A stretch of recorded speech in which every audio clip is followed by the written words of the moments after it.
Hey guys, Pat here at Lockitt Cycle Bits, and this is the ABUS 141 Hasp for van doors, trailer doors, basically any double door that would come together that could, use a hasp. It mounts with the Diskus padlock. We prefer the 2670, but essentially you can put any Diskus padlock in there. So it's open it up. It's essentially these two parts that come together. And so you imagine that this would be a one door and then slides together. The lock is in there. It's got a nice little sliding cover to protect your lock and the key and the keyway. On this black one, I already have a lock mounted in here. You can see how that works.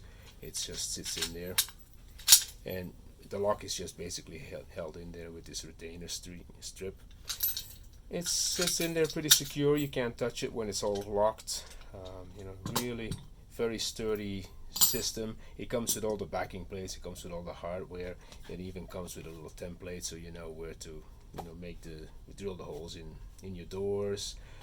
Very sturdy system, and we got all the specs and all the descriptions in the link below, and if you have any questions, just write them in the section below and we'll respond. Thank you.